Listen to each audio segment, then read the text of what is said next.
Dissertation goes all the way back to Aristotle and Plato. And through the years, both clergy and the military and academics have a rank system where education goes all the way back to Aristotle and Plato. And through the years, both clergy and the military and academics have a rank system where people would move through the ranks according to their experience, their expertise, their knowledge, and their impact.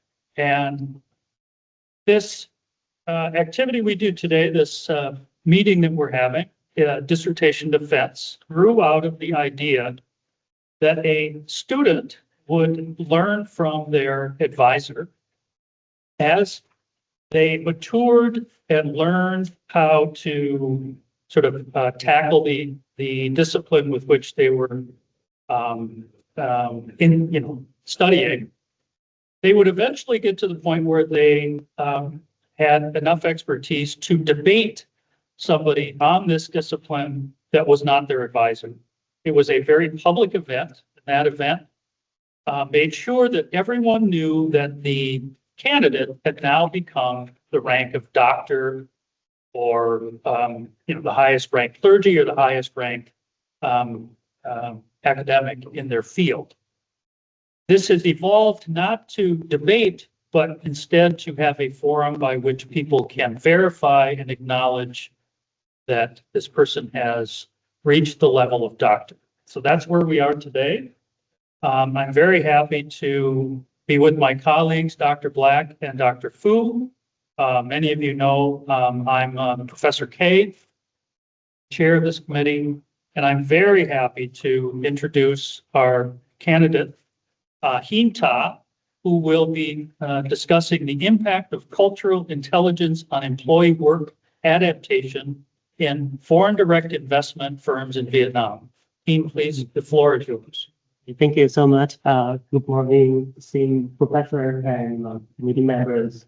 Okay, so my name again is Hien, and so proud to be here today. Yeah, so that I can have an opportunity, very valuable opportunity to lead a presentation in front of the dissertation community. Yeah, thank you everyone so much. Again, thank you my friends who are watching me online at home. Okay, thank you so much for your question. It has brought source of inspiration for me thanks to your friends. Okay, and the presentation today, the title is the impact of cultural intelligence on employee work adaptation in foreign direct investment firm in Vietnam. Yeah.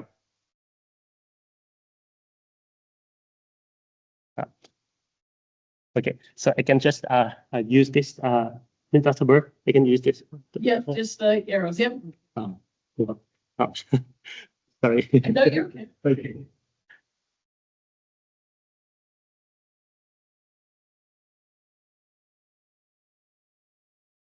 Page downward.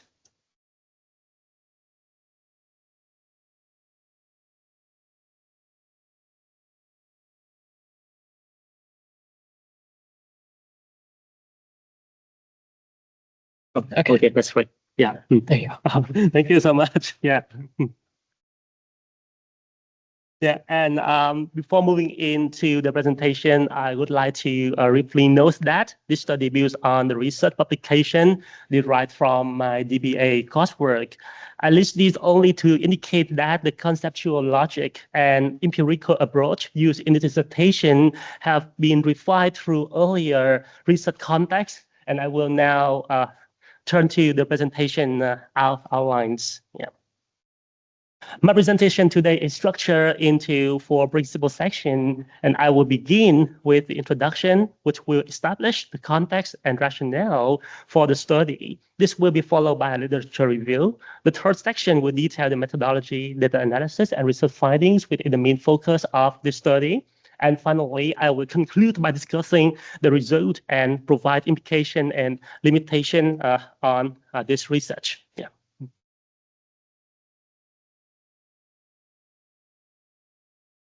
In today's globalized workplace, working across cultures is no longer optional. It's inevitable inevitable, yet outcomes vary. Some individuals adapt and perform effectively while the others struggle. This issue particularly salient in Vietnam, where rapid growth in foreign direct investment has transformed workplaces into highly multicultural environment. FDI firms such as multinational manufacturing firms and technology enterprises from the US bring capital, jobs, technology, and managerial expertise while gaining access to new market and cost advantages. Divide these mutual benefit, cultural convergence, create real challenges. Differences in cultural values, which is defined in my dissertation, is in enduring beliefs. It's very hard to change, and because it's very hard to change, but the values here, they are the enduring belief about what is desirable, appropriate, and worthwhile. That guide individual behavior, decision, and motivation across situation, work practices, communication style, expectations, especially regarding hierarchy, age, work-life balance, often complicate the collaboration for both local employees and expatriates. Understanding what enables successful adaptation in these multicultural FDI workplaces is therefore a critical question.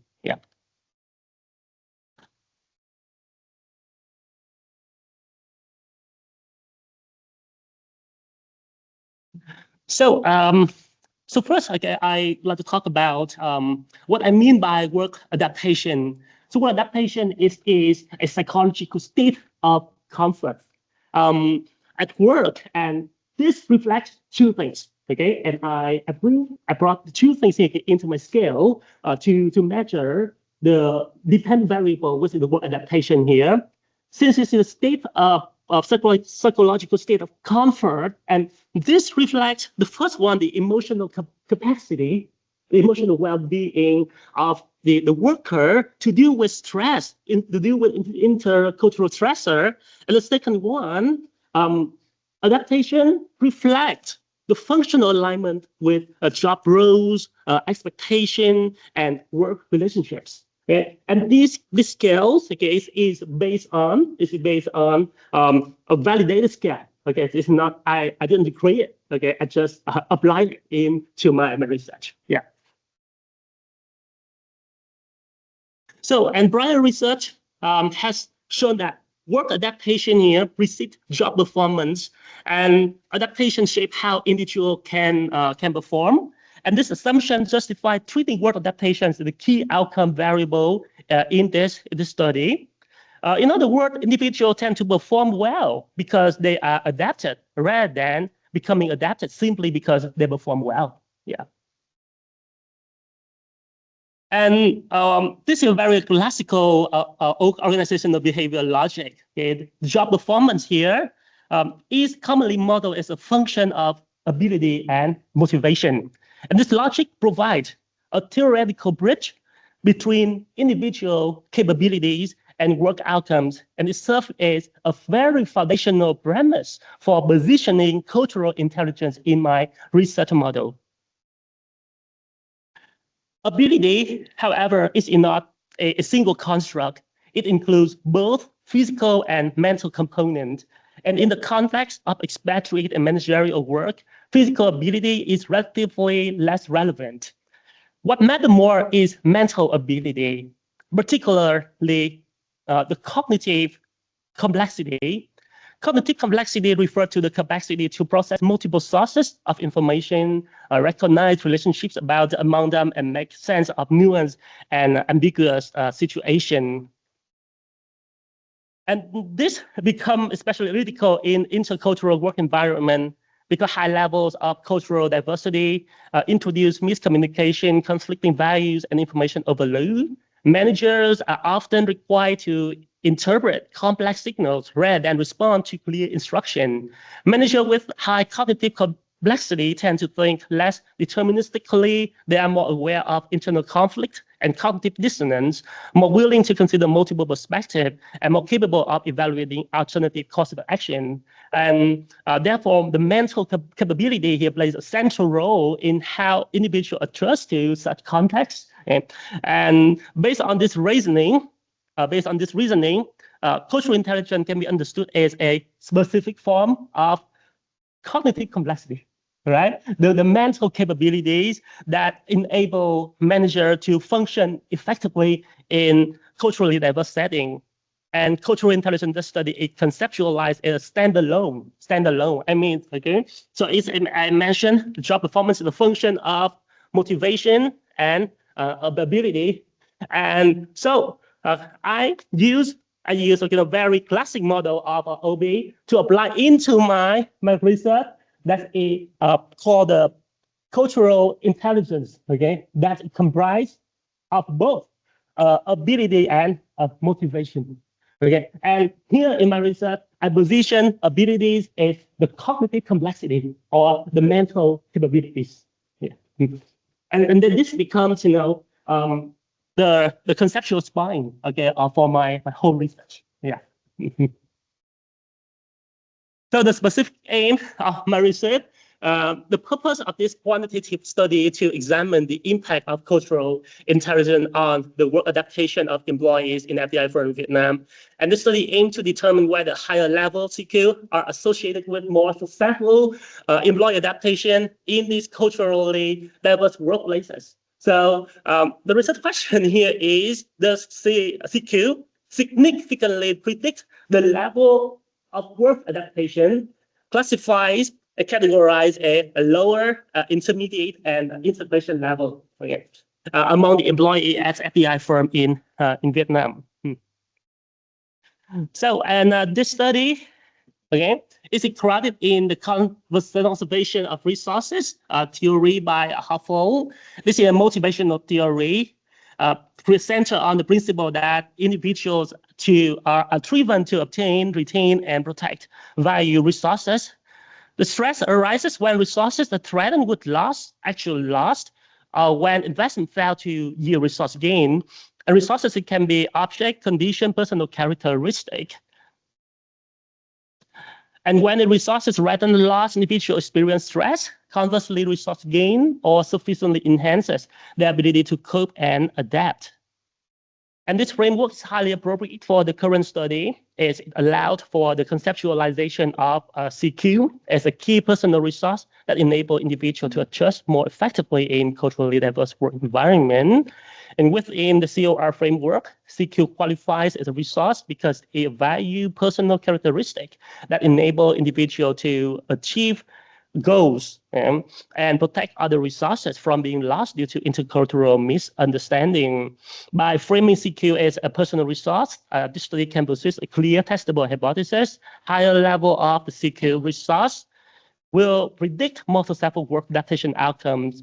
And this theoretical alignment directly supports the research purpose and provide a rationale for investigating this predictive relationship.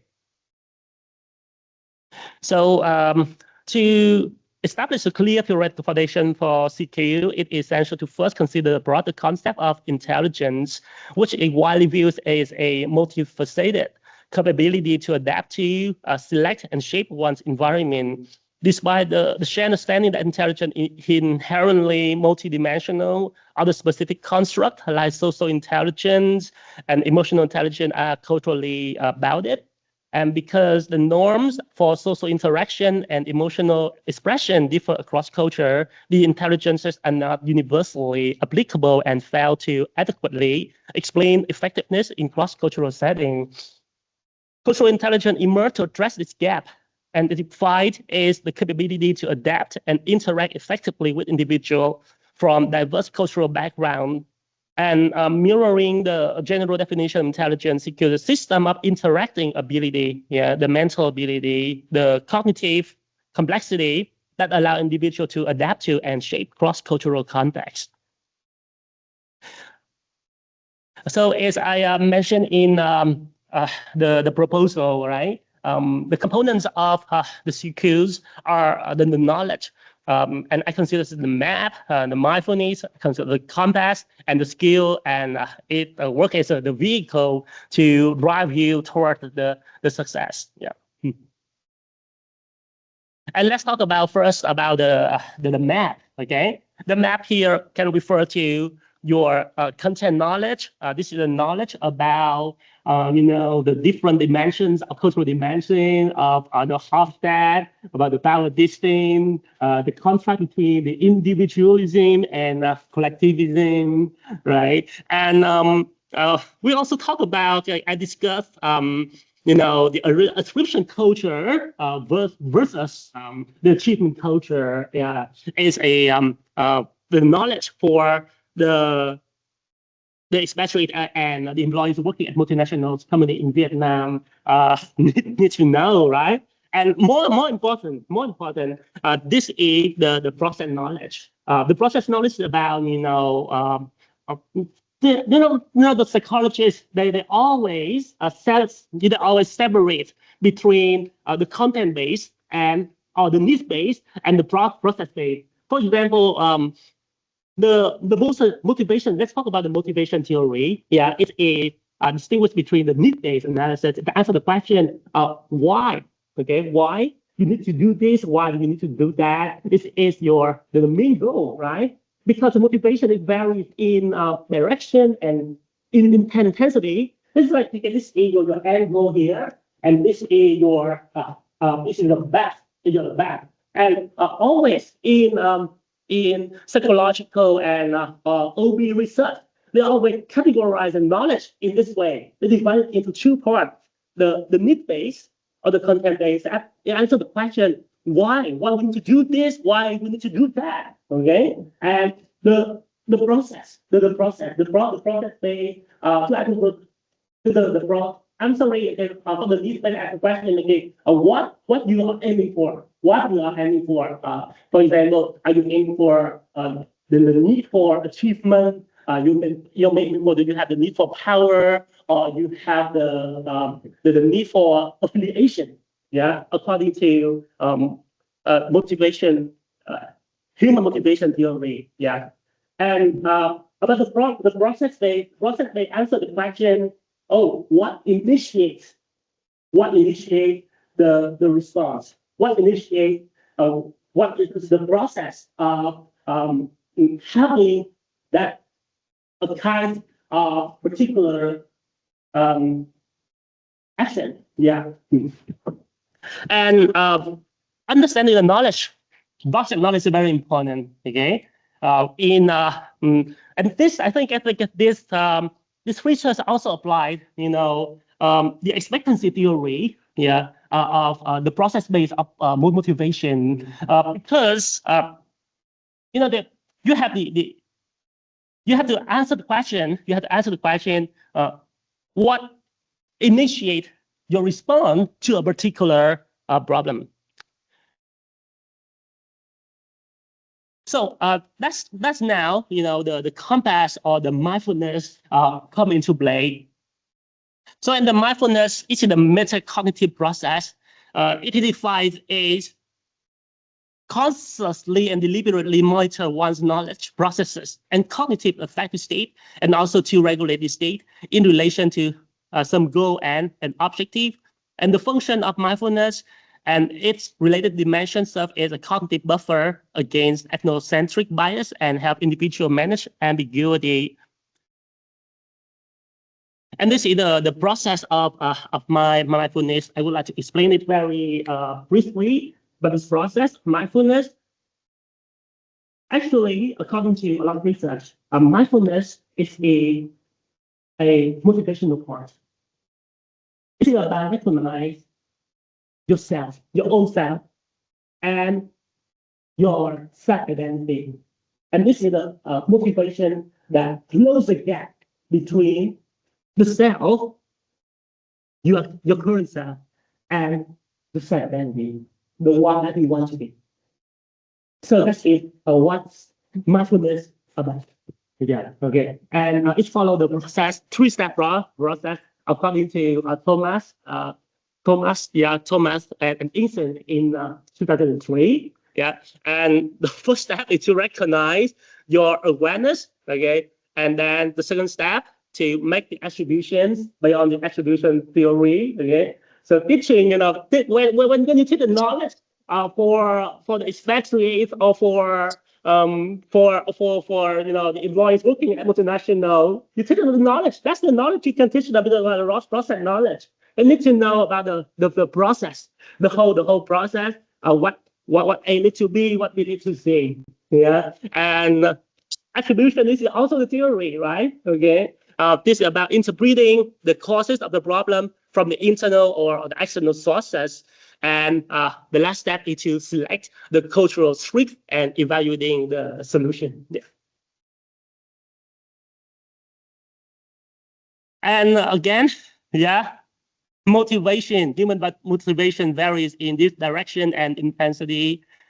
We have need-based theory, what motivates people, and the process theory, why as such behavior is initiated.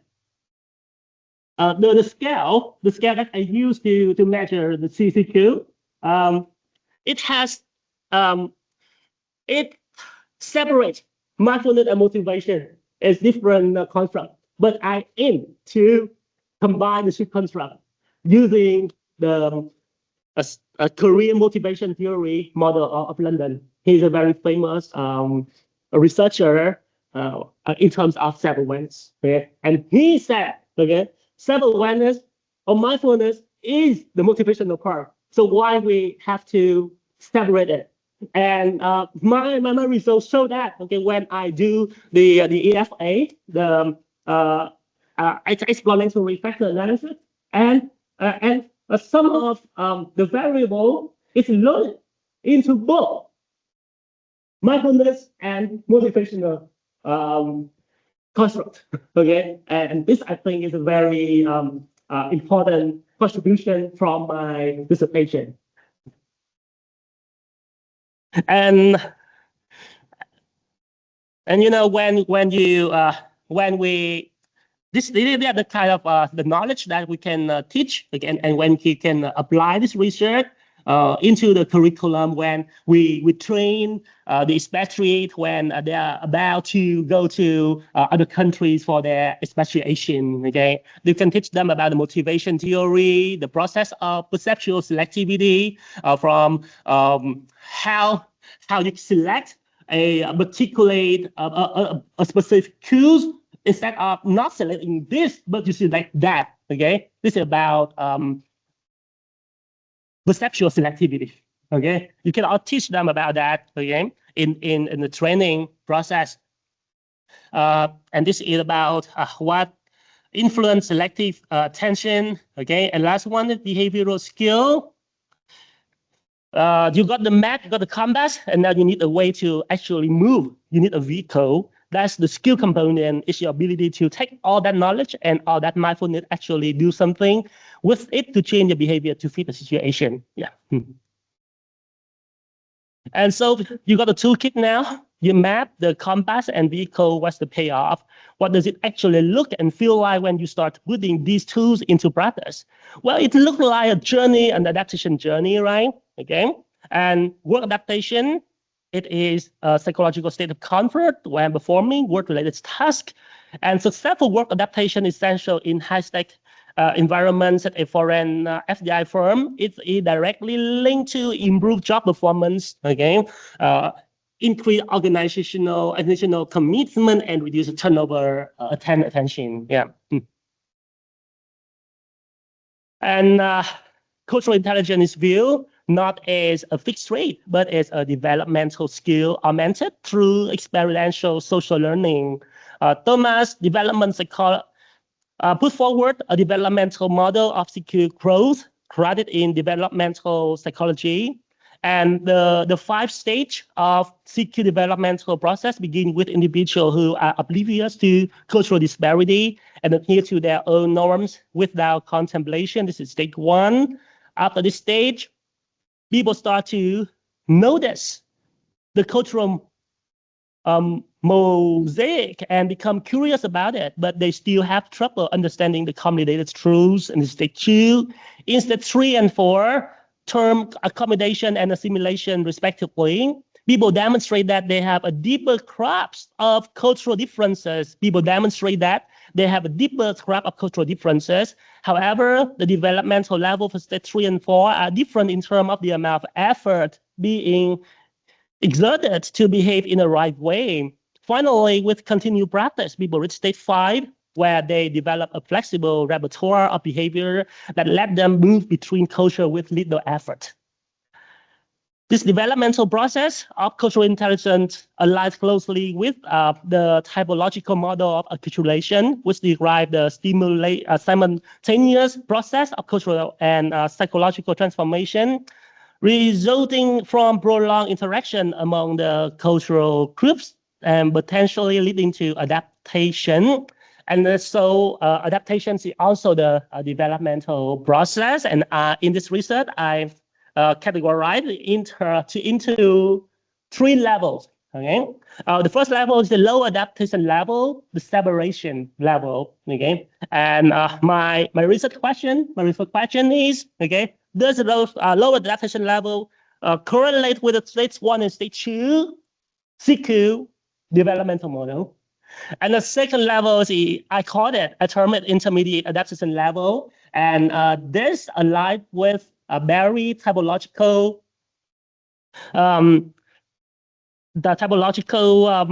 classification, yeah. And the last and the highest level adaptation, I termed it integration level, yeah.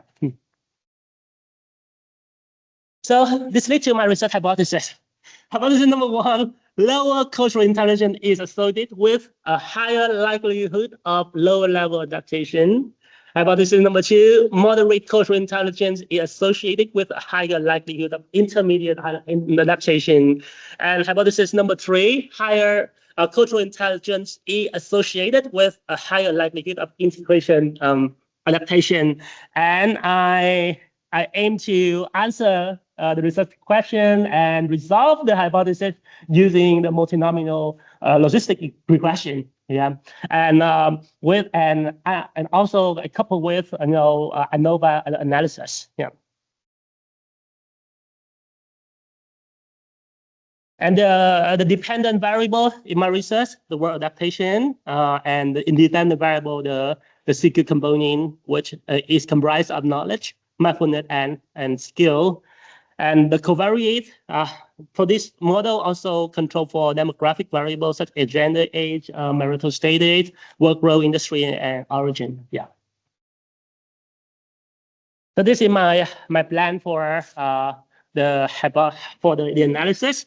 The primary method, as I mentioned, a multinomial logistic regression, and this method chosen because the dependent variable, the work adaptation, is an order.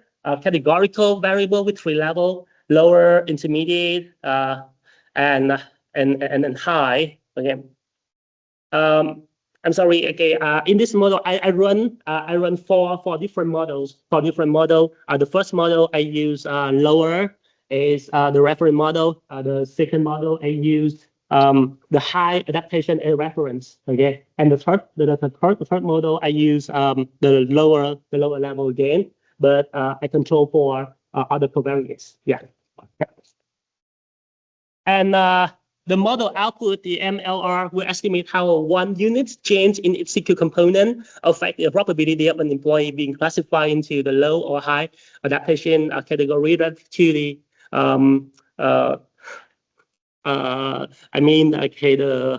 the lower and the higher category, not intermediate. Yeah. And for the preliminary analysis, the descriptive statistics and one-way ANOVA will be conducted to explore the data and check for demographic differences. Cronbach alpha and EFA will be also conducted to test the reliability and validity of the scale. And I also have the pretest checks for the adequate sample size, approximate normality of continuous predictor in absence of a multicollinearity.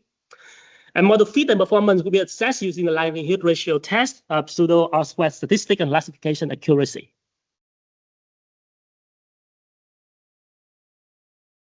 So why use logistic regression? I use this is because multinomial logistic regression estimate how increase in cultural intelligence change the probability of an employee will achieve higher level of adaptation, right? Yeah.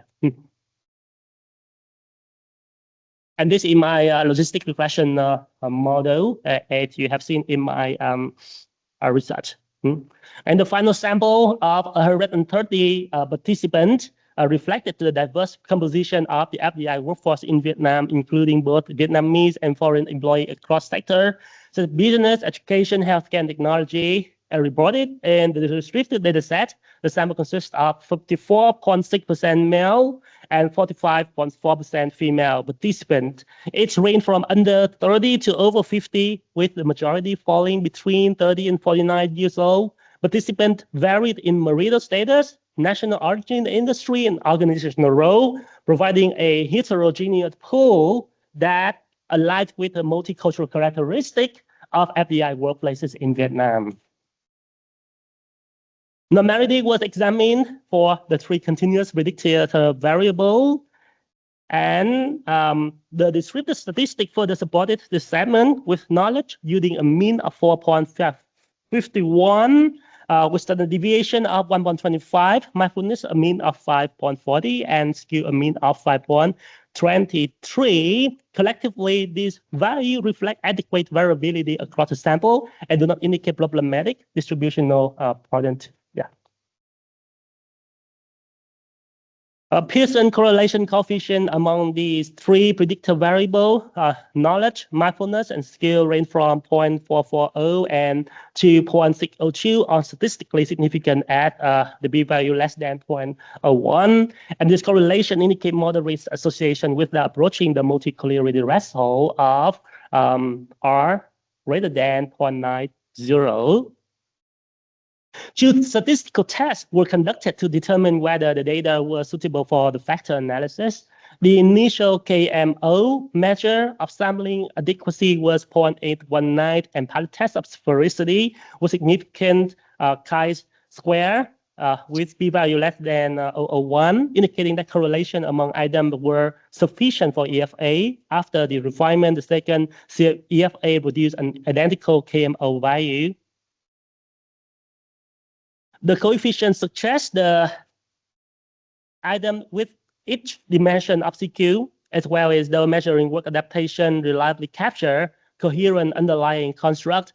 The high reliability value for knowledge and work adaptation scale indicate an especially strong degree of internal cohesion among items, while mindfulness and skill also demonstrate robust reliability appropriate for use in multivariate modeling.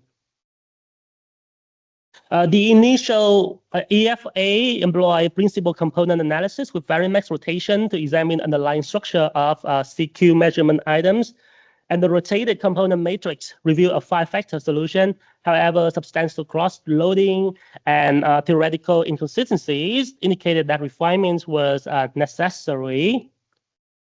Because the initial 5-factor solution did not fully align with the theoretical for dimension cultural intelligence model, a second EFA was conducted after removing items with ambiguous and cross-loading pattern. The refined analysis produced substantial improved 4-factor solution, explaining overly over 72% of the total variance. And after rotation, the factor structure was balanced and theoretical coherent. Knowledge, mindfulness, skill is demonstrated clear and stable loading pattern, indicating improved construct clarity.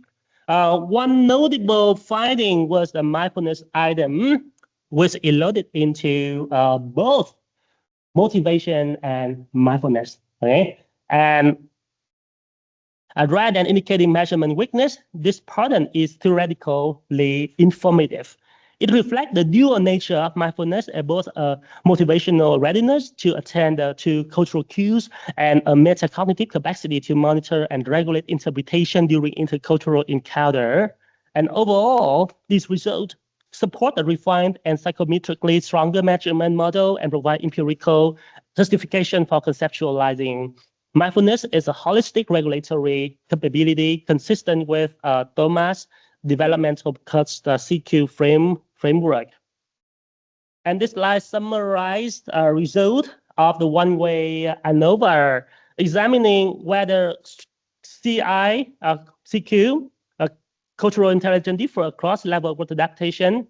Participants were classified into 3 adaptation groups: lower, intermediate, integration. The analysis shows statistically significant differences across the 3 CQ components.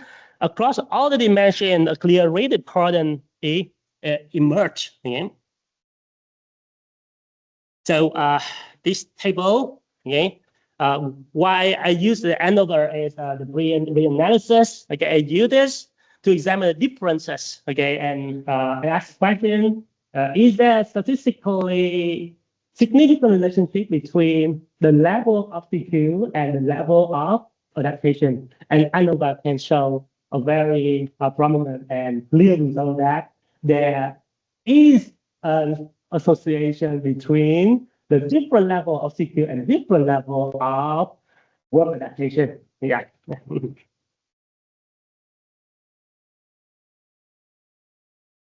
And these are the results of the model. In the study, I did not rely on a single regression model. Instead, I used a sequence of multinomial logistic regression models. Model 1 and 2 focus on interpretation and developmental meaning. Model 3 serves as a robustness check, ensuring that the findings are not dependent on model specification.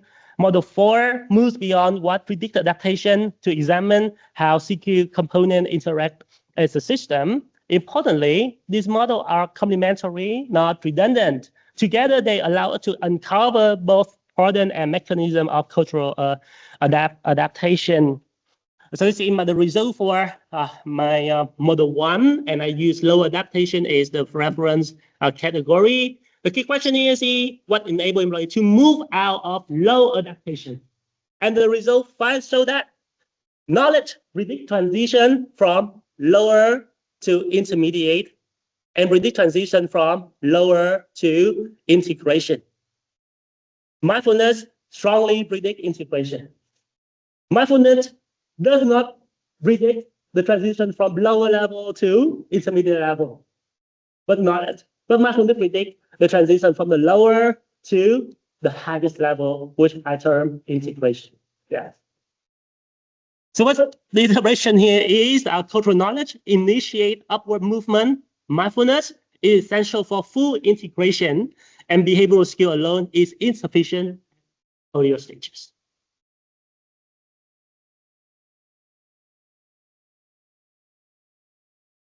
So when we interpret model 1 developmentally, the pattern becomes very coherent. Moving from lower to intermediate appear to be a cognitive transition.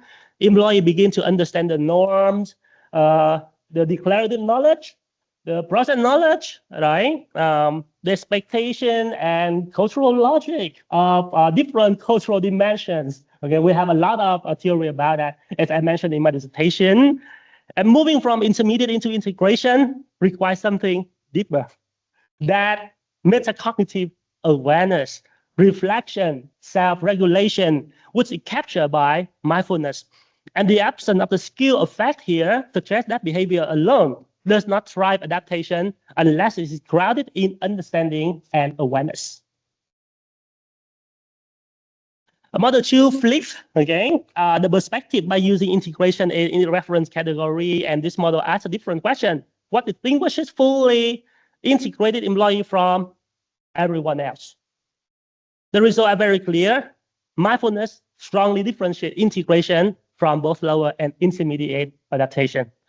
Knowledge differentiates lower from integration, but not intermediate from integration. Again, skill remain non-significant. It tells us that full integration is not simply a matter of having more knowledge, but of how individuals regulate and reflect on cultural experience. Model 3 estimates the full multinomial model simultaneously without relying on pairwise contrast. The purpose here is not to discover new effects, but to test whether the earlier finding remains stable under a stricter specification. The result replicate the same pattern. Knowledge and mindfulness predict integration, while skill does not. This consistency shows the findings are not artifacts of reference category choices, Methodologically, model 3 is important because it strengthens internal validity. It demonstrates that conclusions are robust across modeling strategy. This directly addresses potential reviewer or committee concern about the model dependence, okay, from your notes. Yeah, and Professor K asked me to run the third model. Okay, yeah, because I'm not don't have background in statistics, so I have run a lot from him. Yeah, thank you, my professor. Yeah. And model 1 and model 3 consistently show that skill had no independent effect. Model 4 was designed to test why. Yeah. And Professor K asked me to do this, and it has resulted in very surprising results. Okay, and I'm so happy for that. Because instead of treating skill as an isolated predictor, Model 4 examines whether skill operates conditionally through interaction with knowledge and mindfulness. And the key finding is a significant mindfulness skill interaction, right? This interaction and for the intermediate versus lower comparison. Yeah. So the negative interaction does not mean that skill is harmful. Instead, it indicates regulation. As mindfulness increases, the marginal effect of skill diminishes. This reflects behavioral restraint. Individuals with high mindfulness do not overreact to the skill. In other words, mindfulness disciplines behavior, ensuring that skills are applied selectively and contextually rather than impulsively. The interaction appear only at the intermediate stage for a theoretical reason. Intermediate adaptation is a phase of experimentation and calibration. Skill begin to matter here, but only when guided by mindfulness. At the integration stage, behavior is already internalized and automatic, so the interaction effect is no longer statistically visible. An average marginal effect, yeah, it translates coefficient into probability, and I learned this from Professor K quantitative 2 course, okay, and I take notes a lot of this, and I think this is very new. It's very new to me, and even because not many people in my country use multinomial logistic regression in their paper, and that's the reason why I won the best paper award for for using this method. Okay, yeah, I just guessed. Yeah, okay, yeah, and a 1 unit increase in mindfulness raises the likelihood of integration by over 20 percentage points. It's very clear, and it's a very intuitive when interpreting the result, right? Okay, yeah, which is large and meaningful effect. And knowledge also contributes positively, but with a more modest magnitude, highlighting a clear hierarchy among the CQ components. So when built together, the 4 models reveal a clear hierarchy. Knowledge enables individuals to escape from low adaptation. Mindfulness drives full integration and regulated behavior. Skill function is a conditional capability, effective only when supported by mindful awareness. And this confirms that cultural adaptation is not behavior first, but behavior last. Yeah. So why is CQ important? Having established our theoretical framework, first, a fundamental level CQ is the capability to enable individuals to adapt effectively in a multicultural environment. It's important because it enables adaptation. It enhances intercultural communication and collaboration. It's critical for its battery success and performance. It's a key predictor of cultural adaptation in various industries. Contribute to foreign investment strategy, and a study in Vietnam show that cultural intelligence positively influence to job performance? Like it must, right? It's a must, okay? In multinational companies in Vietnam. But in this research, I position CQ, it does not improve job performance directly, but through a non-direct pathway via work adaptation. So in the final part of the dissertation, I move from explanation to application.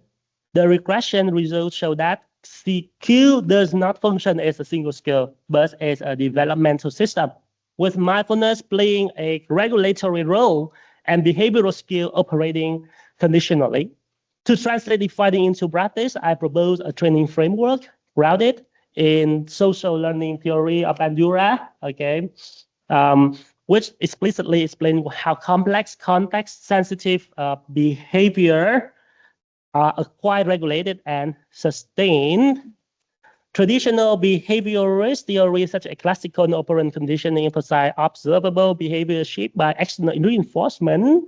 While effective for simple or routine behavior, these approaches are insufficient for cross-cultural work, where the same behavior may be appropriate in one context, but inappropriate in another.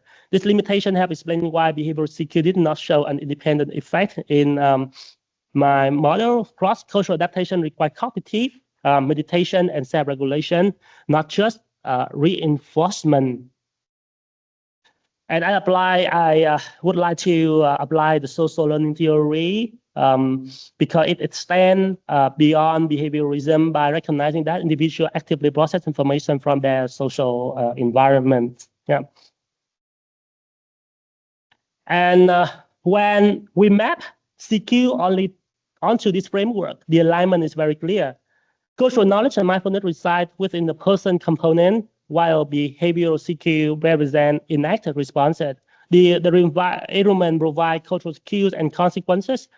Crucially, mindfulness function as the regulatory bridge, explaining why skill alone is insufficient without contextual awareness. Exactly what we observe empirically. I think, okay, this is about the self-management process, okay? And this is my proposed CQ training framework. This is called a state developmental model. And I hope to have another paper related to the training, okay, curriculum, yeah. And based on the finding, training should begin with social learning and cultural sense-making, followed by mindfulness and self-regulation development. Only after these foundations are established should behavioral skill as trained and refined. And this sequencing reflects both theory and empirical evidence. The key contribution to this framework is that it reframes CQ development as a regulated learning process, not a checklist of behavior. And mindfulness is not an optional soft skill, it's a mechanism, it's a motivational spark that closes the gap between what you are now and what your future self-identity, the direction, this is the direction you want to pursue through the process, yeah, of self-awareness, of mindfulness. And the key contribution of this framework is that it reframes CQ development as a regulated learning process. In terms of theoretical contribution, the core contribution of the study is the demonstration CQ operates as a developmental and regulatory system. Mindfulness is the central mechanism that transforms knowledge into adaptive action. Skill is not dismissed, but repositioned as a context-dependent outcome of earlier CQ development, and ultimately successful cultural adaptation is achieved not by doing more, but by doing less, more mindfully. Yeah, thank you. So these are the practical measure contribution. As I have mentioned, I'd like to propose the training curriculum for the expatriates and employee working at multinational companies in Vietnam with a very strong presence of U.S. firm. Yeah, and this is the end of my presentation. Yeah. Also, okay, this assumption, I'm sorry, we still have a limitation, right? Okay. In this research, the sampling bias, the non-probability snowball sampling method limit the generalizability of the research. This is a self-report data, and this is the cross-sectional design. Okay, within about, I collect the data and process and analyze that within only 2 months. Yeah, two months. Yeah, 2 months. Yeah. So maybe there are omitted variable. Because this model does not control for other influential factor, and it's a context specificity. It's a unique to Vietnamese context and not generalizable to other. And thank you so much for listening. Okay, and I really appreciate your presence today and your questions. Yeah, thank you so much. Yeah. Cái này là xong rồi. Thank you. Thank you very much. Excellent presentation. I know I have a number of questions. I always do. Yeah. But I want to open it up to my colleagues to begin with maybe comments, questions that you might like to have Hien field for us. So, Dr. Fu. Well, thank you again for a wonderful presentation. I learned a lot, and I think the whole project is really it's theoretically grounded, and so especially the way that you sort of use existing theoretical models and create something new. So that's very impressive. I also think that so this study contributed to an understudied kind of subject, right? This you're filling in a gap in terms of sort of studying FDI investment firms, cultural intelligence in a very specific context. Yeah. So I also think that you very well defined the research question. And I'm not familiar with some of the methodologies that, especially the statistical part of it. But I think that overall it's a very impressive study. So one question I also like the metaphors that you're using to describe the three components in cultural intelligence, like knowledge is the map, right? And mindfulness is the compass, right? And then skill is the vehicle. And your findings seems to suggest that as long as we have the GPS, right, the compass, then we'll be fine. So that's the driving force. It's almost like how today's EV vehicles, the electric vehicles work. But anyway, I have one question that is about. I think in your discussion, that you mentioned that sort of both the importance of the Vietnamese cultural context for the study, right, and also you mentioned that your research results seems to confirm or reaffirm some of the existing scholarships. Is that in the sense that the study, the results that are sort of like have this universal appeal, right? Sort of so I'm just wondering when you look at in your preliminary analysis of the data, did you notice some significant differences between, from the responses between the Vietnamese employees, right, and also the foreign employees? Sort of, are they sort of, do they support, sort of, whether this is a culturally specific sort of study, or is this also kind of affirming the kind of universal sort of significance Yeah. Thank you for your question. Okay. And before running the analysis, I assume myself that there's should be a difference in terms of the cognitive process between the Vietnamese and American and foreign employees. But my analysis, I got the analysis of variant result is shown no difference in terms of between the host country, the nationals, and the expatriate in terms of the level of taxation as well as a level of security.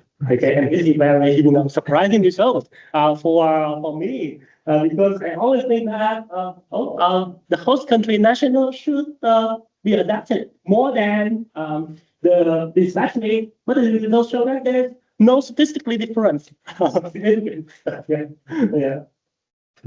Thank you. Yeah, thank you. Yeah, thank you for the question. Yeah, I don't have a lot of questions because you were so thorough. I learned a lot from your study, the background information, the theoretical framework. There was such a deep grounding. It was, I think, elegantly designed and tested, expertly explained. You took very complex concepts and broke them down in very easily understandable ways. And I do also appreciate the metaphors and kind of the ways that you charted out the different levels and things like that.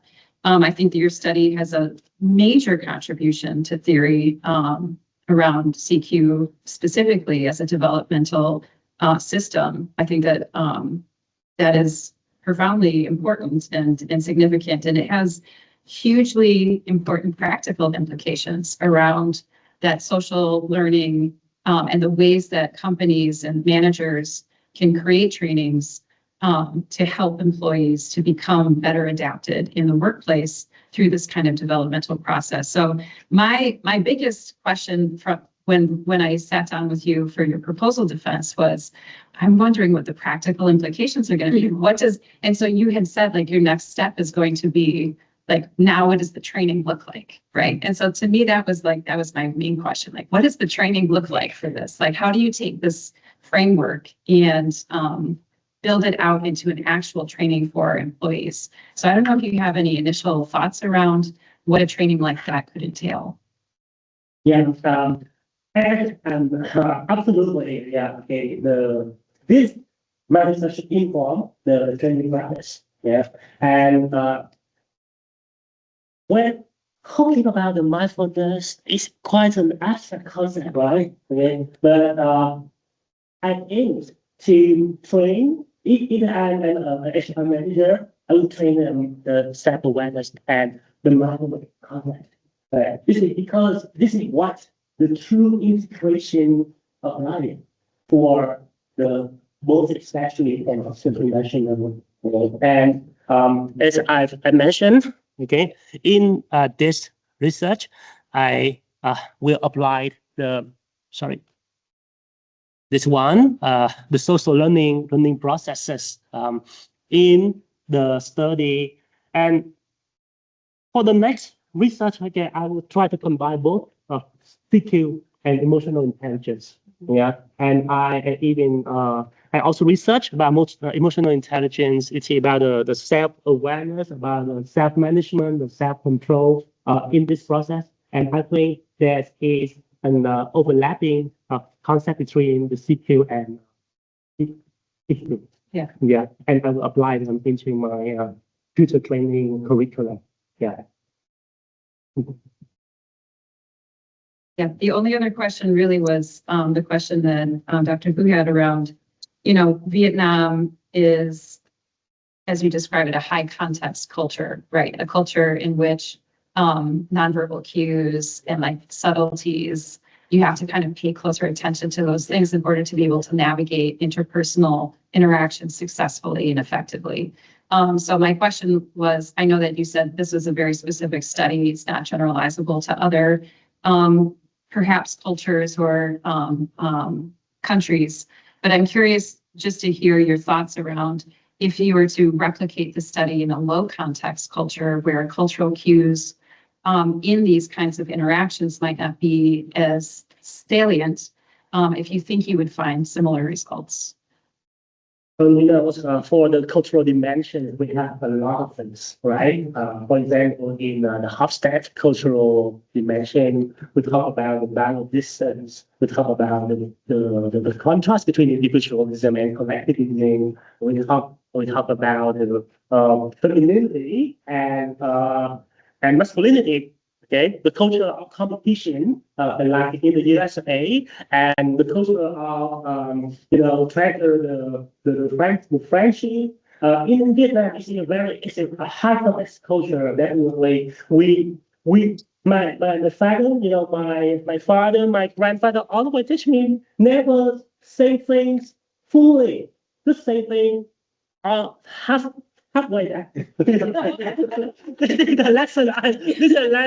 Because this is part of our culture, and I think Dr. Fu also share with her, share with me in terms of that cultural culture, right? Okay. And definitely, I want to understand, the level of CQ and adaptation level of the people from higher.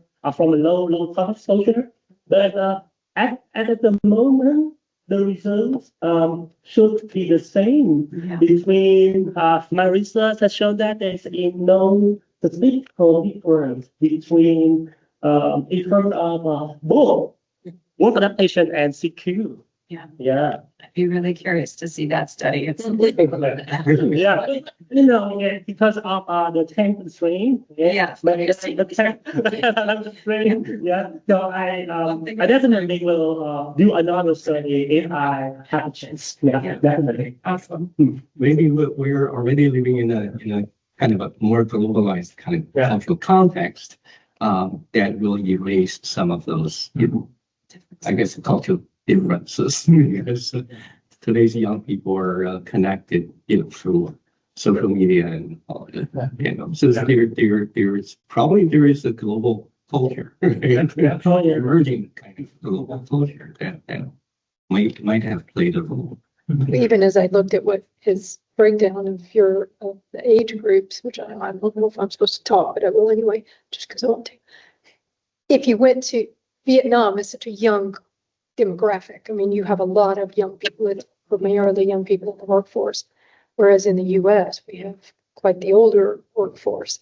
And so I'm just wondering too if that age difference culturally kind of would influence your results. So if you went to maybe the UK, where again it's older, or something else, and to your point, the context is maybe a little different, whether your results would be different. Yeah. Thank you. Thank you. So as always, I have lots of questions. So first one that I'd like to bring up is your study is a point in time. Yeah. Do you think that skill has anything to do with the speed of adaptation? Because you don't have that dimension. And I wonder whether the interaction with motivation is significant because it's telling us how fast people can do this. Mm-hmm. So for instance, with me, an old dog teaching a new trick, it might take a long time for me to get all the way to integration. Whereas you take a young person, they have skill and they can get there very quickly. And I wonder if there's a way that you might actually attack them. Do you have an ideas on that? Definitely, since it's a professional study, and you can't do that here. But how would you? The most logical study would resolve this. Because I think since both CQ and work adaptation is stem from developmental psychology, it is the developmental process. So a longitudinal study, I think, will satisfy you. That's probably this. I concur. Okay. Well, second question. Mindfulness 6 showed up in 2 factors. It was the only one. What were the questions? Do you know what the questions were? Yeah. How, because that tells us the two factors. The problem with factor analysis is you have no idea what they are. You just know that they're mathematically there. But the fact that you have one that shows up in both, if you read those questions carefully, it might tell you what those two factors are. Do you have a sense of what they are? What are they? Okay. So okay. I use for the questionnaire. I applied the 4-factor model of Hien this 2007. So that usually is learning for factors. But I agree with Thomas, okay, in terms that there should be only 3 factors because mindfulness and motivation should work as one. But I didn't use his scale, right, to measure the CQ. This is because it hasn't validated widely again. And in many research, they use the 4-factor model number 3. But I agree with Thomas that there are 3 factors. But I use the models that I did questionnaire, the 4-factor model questionnaire.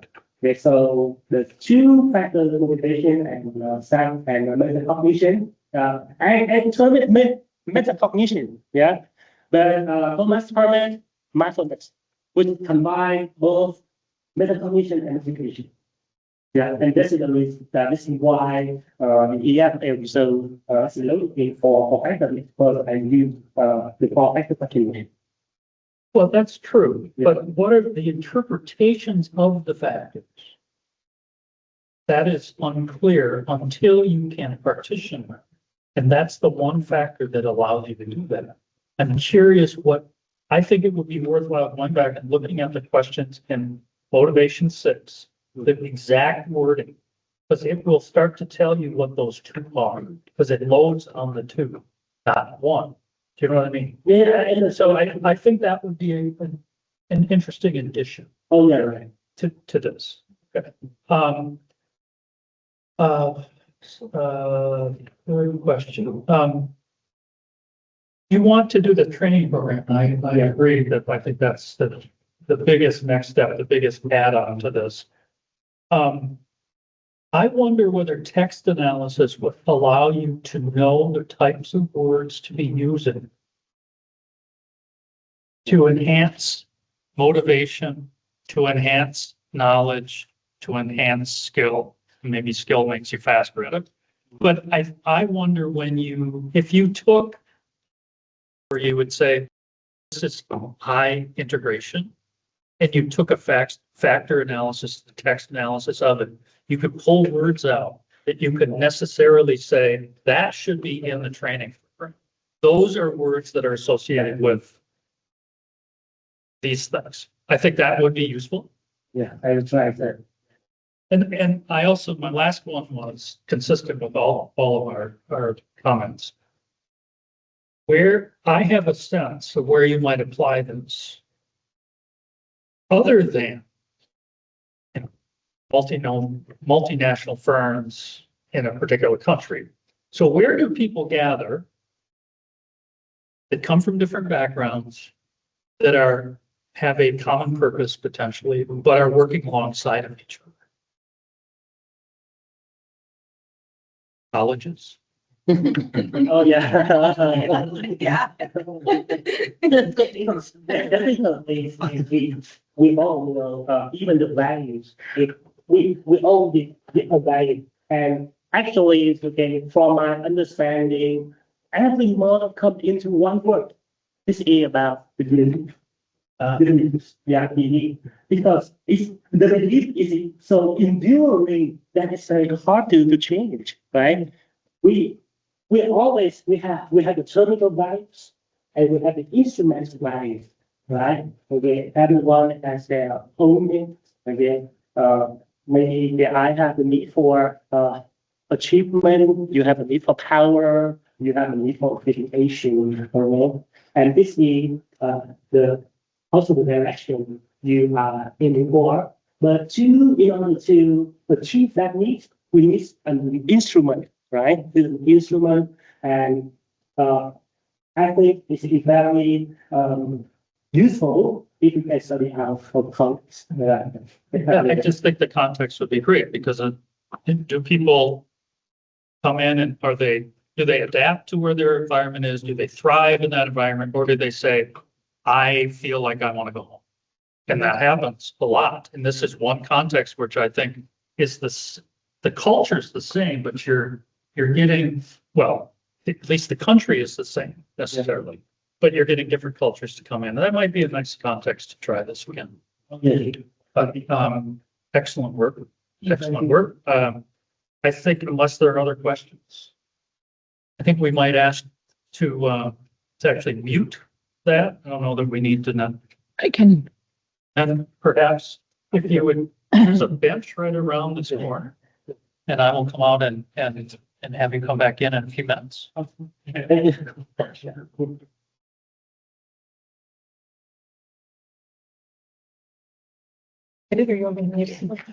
will, I want to get rid of we're going to just mute for discussion.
Oh, really, thank you so much. It's really enjoying working with you. Yeah.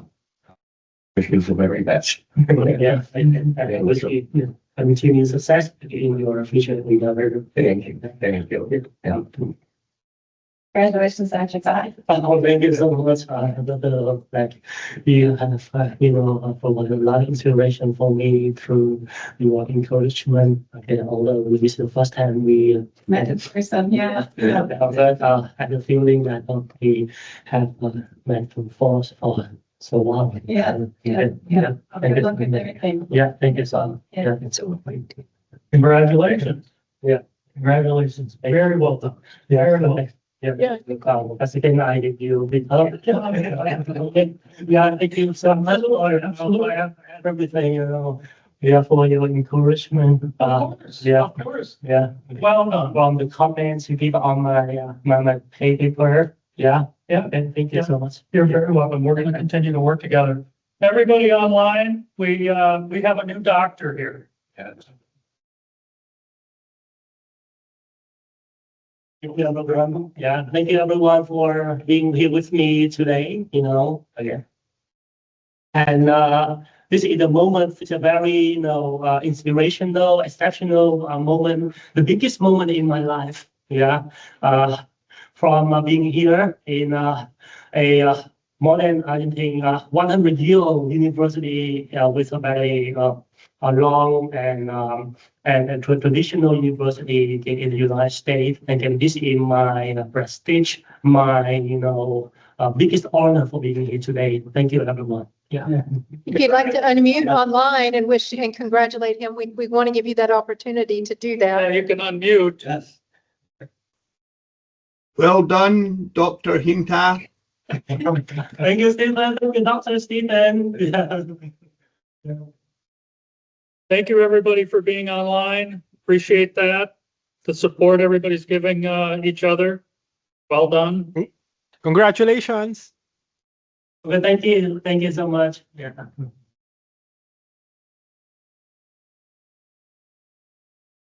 Thank you, everyone. Thank you. Thank you. Have a good day, everyone.